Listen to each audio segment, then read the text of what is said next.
DW Africa Link. Maize is more than just food in Malawi. It's survival. But survival is slipping away. Markets are empty, prices are soaring, and hunger is tightening its grip on millions. Families wake up to the harsh reality that the staple they depend on is now out of reach.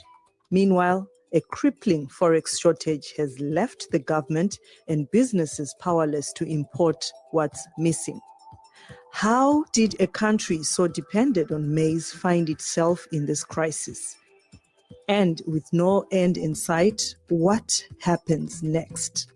This is a crisis of immense significance. Stay tuned. My name is Josey Mahachi. Welcome to Africa Link, the podcast that connects you to the stories that matter from Africa. Africa Link, every weekday here on DW. Maize prices in Southern Africa remain high, with several countries hitting record levels in early 2025 due to tight supplies following the El Nino-induced drought of 2024. Just to remind you that maize is the staple food in most parts of Southern African countries.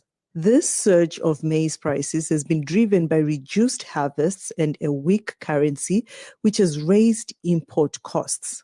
This means that low-income families can hardly put food on the table. In today's podcast, I have invited the acting president of the Economics Association of Malawi, Bertha Bangala to discuss on how Malawi can embrace best agricultural practices. Also joining us is our correspondent in Lilongwe, Mirriam Kaliza.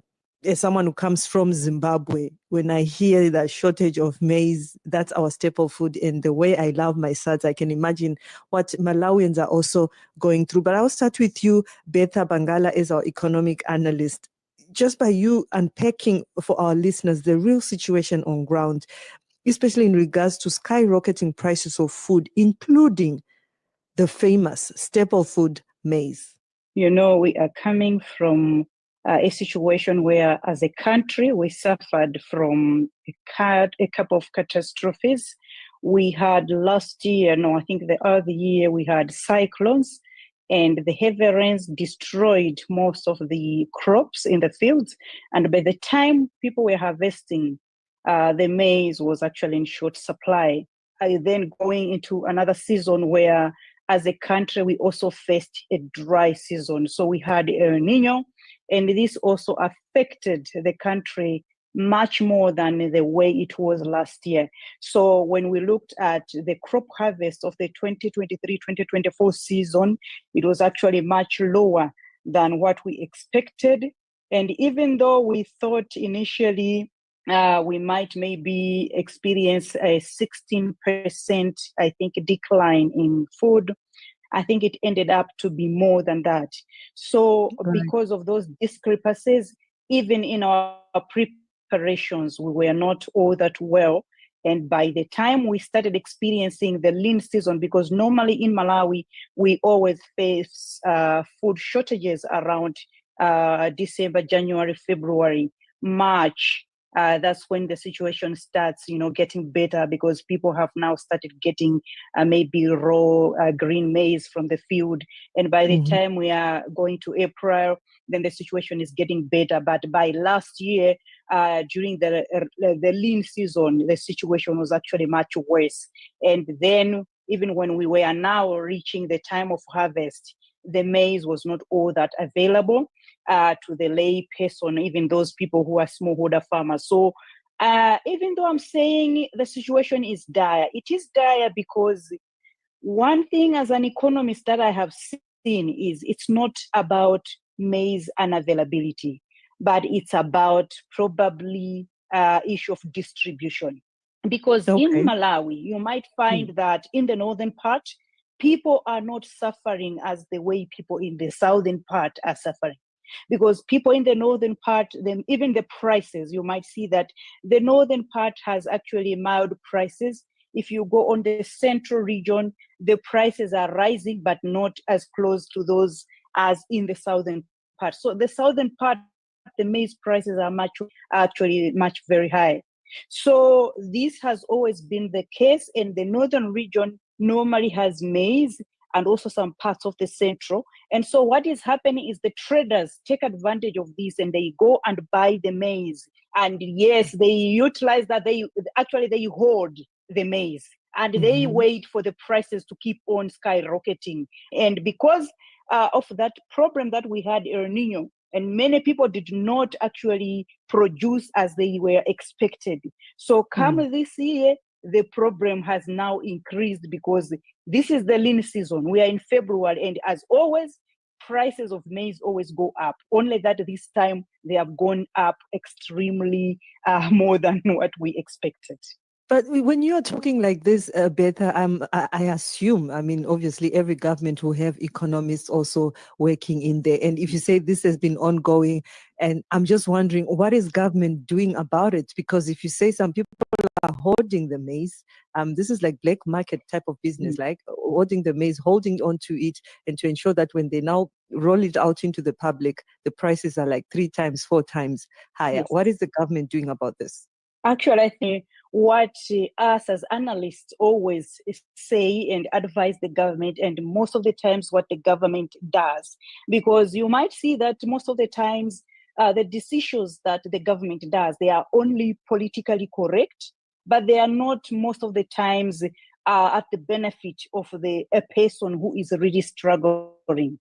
I'm saying this because if you look at the problem of food insufficiency in the country, we've always been singing this problem, this song for a long time, and we've always complained about why the agriculture sector always have probably maybe the highest or the second highest allocation of the budget, but you might see that half of that budget goes to agriculture input program, which is maybe distributing subsidized fertilizer, cheap fertilizer and seeds to people. And which people are we talking about? The smallholder people. And these are the people who, even if you give them fertilizer, you give them the seeds, it's the same people that the government will come back and subsidize maize. It will come back with relief maize to give them. So we've always said, this has not been working. What if the government was actually supporting the mega farmers? Give them, climate smart tools that they can actually grow maize even during the time that we are facing a drought. Because if someone is irrigating, it doesn't matter whether you are having a drought or not a drought. And if someone is irrigating, they can actually grow maize 3 or 4 times a year. And by that time, the country can actually have food sufficient. But we've always said, as economists, we always glorify the consumer and we tend to forget the producer. So the producer is not motivated enough. So we've always said, if maybe half of the resources that go to agriculture were channeled to mega farming, and then we subsidize, products that the mega farmers can use in terms of fertilizers, in terms of tools, then we give them the mandate and also timelines. Say in 4 months or 5 months, we want you to produce this tonnage. We will be monitoring you. And actually, we have to verify that they have the land. And this is also something that actually has been missing, because we've seen the government talking about mega farming. But when we go on the ground, someone can just come and show them the land. And yet, maybe that is not the land that they own. So the mega farming thing is actually also being flouted about, because there are some shortcuts that is happening. But otherwise, it's a good program, because we've always said, let us move away from AIP. And then we actually start growing maize in large scale. Then let us, maybe the government, they can buy from these traders. Put the maize, we have the Agricultural Development and Marketing Corporations, we have ADMAC markets in almost every district in the country. And they even go into the rural, they have actually centers in there. We were saying ADMAC now can rise up to the standard, because we used to have these ones operating. So they should go early, buy the maize, put them in their grain silos. The time like this, it should be now ADMAC selling. So at this time, I don't think if we were to follow that model, the traders will not actually be taking advantage of the people who do not have enough money. And I don't think the prices of maize would have been rising like the way they are rising now. Right. Now, speaking of food prices rising, Mirriam Kaliza, you are our reporter, our eyes and ears on the ground, just to find out from you how ordinary Malawians are coping with this rising food prices. And also, there is a complaint of forex shortages. Tell us what's happening. Thank you very much. Indeed, Malawians are currently facing significant challenges due to escalating food prices and also a severe shortage of foreign exchange. These things are married somehow. There might be a lot of other reasons why maybe food prices are going up, but also the foreign exchange shortage is also included in these things.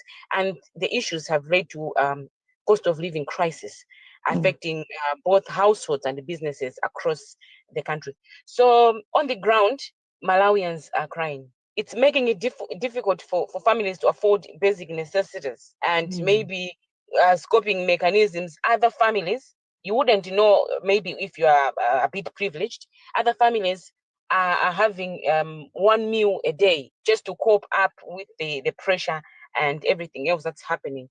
Right.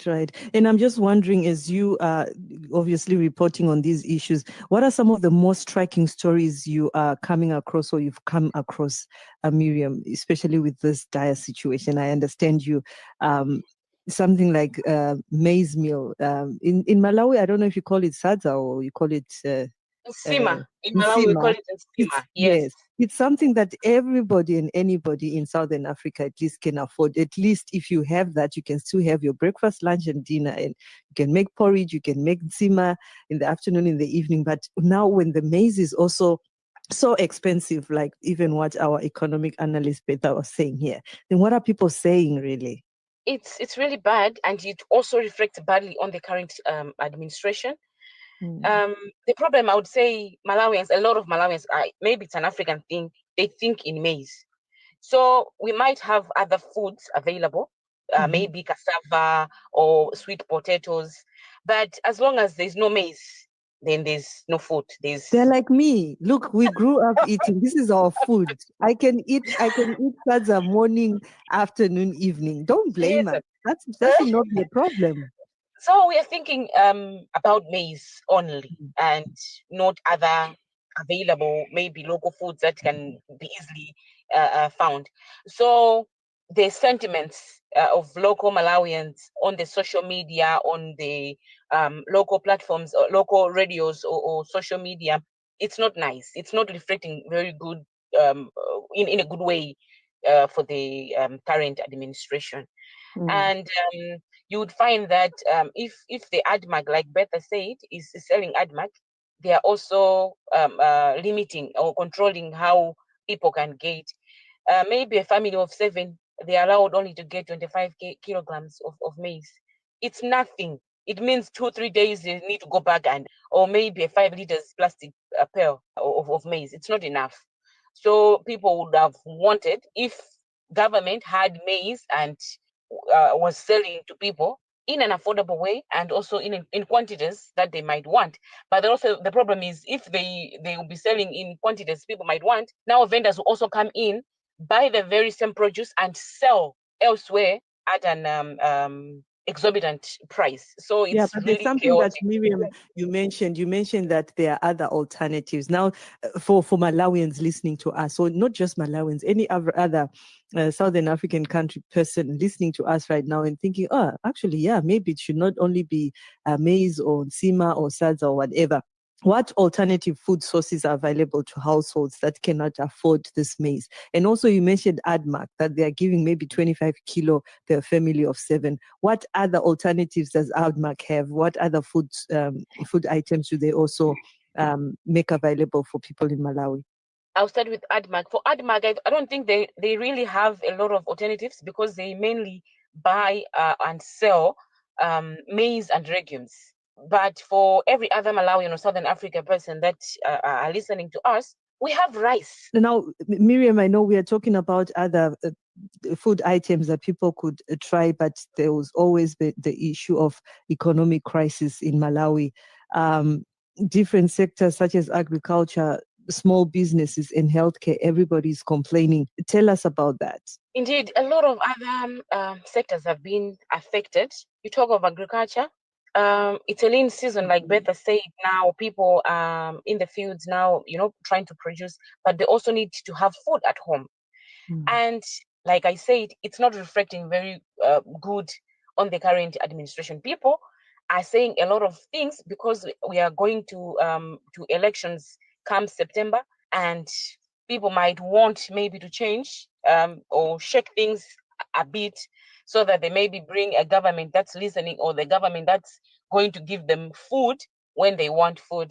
The health sector also is affected. I would say people would want to prioritize food and not maybe education and not maybe health. So maybe the monies that would have been going to the health sector or to the education is now being invested into food. Food means everything. A voter, a person to go vote, they need to go there while they have eaten. You wouldn't expect somebody who is hungry to go vote or to go attend a political rally, because I mean they wouldn't want that. Then the government is not serving them right.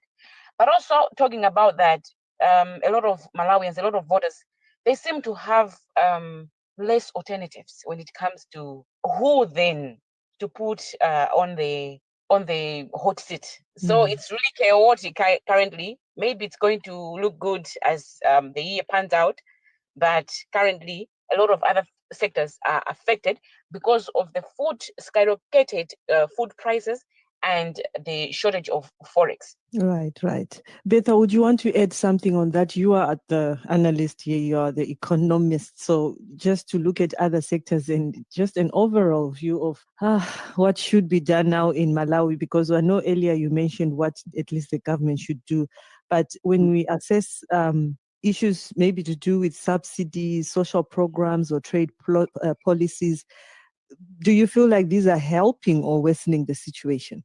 As an economist, I see these things in both ways. I'll talk about the social part where, yes, we believe it is the duty of the government to make sure that the people are being assisted and helped on the other part by being provided with those social services. But I think, as Mirriam has said, yes, the foreign exchange issue has affected the country a lot because people are just now adjusting prices anyhow. And yes, the government is coming in. However, if I was to look at this thing in terms of probably the budget, I would say it's high time we started looking at the productive sector. Because if you look at the center of all these problems, it's because we are not doing production right. In terms of food production, we are always insufficient. We are not producing enough. In terms of, for example, producing for export, we are indeed an agricultural economy. So the issues about serious mining, we are just starting. But even if we were to do that agriculture right, by now as a country, we were supposed to have moved, from complaining about forex. We know we have a share in the market of tobacco. We also have markets, for example, soybeans. We have markets for groundnuts. We have even markets out there maybe for flowers, but we are not actually, taking our share of the market out there. There are a lot of things that I can list out. And as a country, by now, we're supposed to say, okay, even the foreign exchange program is actually a very problem that occurs every year. I'm saying this because the whole of my PhD thesis was on foreign exchange constraints. And that's about 2015, 2014 when I graduated. So it's a problem that has always been there, that we have always suffered, but we seem to be not finding the right solutions to this. So I look at what other countries are doing. For example, Kenya just exported, we're talking of tons and tons of Valentine's flowers. What did they get? They got foreign exchange. What did we do on Valentine? We did nothing. So, these are some of the things that sometimes I look at my country and I'm like, it seems like we are all people with no good heads, but we have PhDs in here. We have even agriculture extension workers in here. What is the problem? The problem is now because the government is run by politicians. That's the problem. Because even if you allocate the necessary money to agriculture, they do not go to the right things that were supposed to be funded in the first place. By now, we're supposed to be out of the woods in terms of food insecurity. By now, we're supposed to look at the alternatives to tobacco. Yes, tobacco is falling. We are not exporting as we're supposed to export then. But what have we done? We can even get a market, to supply flour in Sudan, and we fail to supply that flour. That's Malawi for you. So these are some of the things I think that we can sit down and critically analyze as a country, that in a year, what do we want to achieve?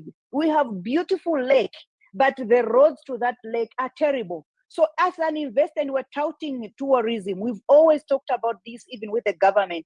If someone comes from outside and they come through Kia, they want to go to the lake, they'll have to face all the potholes that are there in the middle. By the time they arrive at the lake, they are tired. They cannot even enjoy. If we can have a direct road to our tourist attraction areas, trust me, we would have been earning something by now. So there is a lot in terms of the production that we're supposed to do, because yes, we are doing the social part. We are building roads, we are building health centers, we are building houses, maybe for police officers and the extension workers and whoever. But these are the social part, the social development that we're doing as a country. So we need now to start talking about the cake that we need to grow before we start sharing. So what can we grow as a country? Where do we have, I would say now in my economics, a comparative advantage? Which one can we produce cheaply and also fast, and actually quick wins that can generate the much needed forex? Because we can just be complaining, but we look at ourselves, we're saying, what is it that we are doing as a country? So, I believe that, we have all the policies, we have all the decisions, we have everything that people have provided. It's just implementation that is the problem with the country. Mirriam, you are also reporting a lot on the promises. We are talking about the economic solutions here. Are there any signs of economic relief coming soon in the country, or is the situation worsening? Well, me as a person, I would say, no, it is what it is. Politics, rhetoric. Talk is cheap. People can talk whatever they want, but the implementation, as Bertha is saying, I wouldn't want to talk about what this administration promised and it's not happening. So it is what it is. Bertha, as we wrap up our discussion, what lessons can Malawi also learn from the region? I know you mentioned food shortages. You have neighboring South Africa, Zimbabwe, Mozambique, Malawi. What lessons can the country learn from the neighbors? I think what we can learn from the region is the linkages between the private sector and the government. These are critical for any country's development. Whenever the government maybe doesn't have enough resources for production, the private sector needs to step up, to provide that liquidity that, for example, industrialization can take place, manufacturing can take place. They should actually go in and invest. I was talking about tourism. I haven't seen much that the private sector is doing because we need to create jobs. We need money to circulate, but also we need to steer development as a country together. And so I believe that we've talked enough, but probably it's high time that the government do the necessary policies, woo the private sector, do those private-public partnerships, and I think the development that the country needs. Thank you so much. Bertha Bangala, an economic analyst in Malawi, thank you so much for joining us on this podcast, as well as our own correspondent in Lilongwe, Mirriam Kaliza. Africa is changing. Don't get left behind. Tune in to Africa Link. Well, it's hard to find a country in sub-Saharan Africa that can boast of enough food reservoirs. And that's why it is important that we mention other countries grappling with food insecurity, like South Sudan. Rising food prices in South Sudan risk pushing thousands of families into severe food insecurity. This comes on top of a growing humanitarian crisis on the border as families continue to flee conflict and the world's largest hunger crisis in Sudan. But even without the impact of the conflict, South Sudan is already facing horrific hunger levels driven by flooding, drought, and irregular rainfall. Over half of the country is experiencing food poverty, and over 1.5 million children are malnourished. can only hope that the situation gets better. That's it for this edition of Africa Link. Remember, you are not just a listener, but a crucial part of our community, and your engagement can shape the direction of all our discussions. We value your insights and encourage you to share your thoughts with us. Please remember to follow so you can catch all of the Africa Link podcast episodes. This podcast was co-produced and edited by Isaac Mugabi. My name is Josey Mahachi. Thanks for listening. Until the next one, it's bye for now. DW News. Here are today's top news.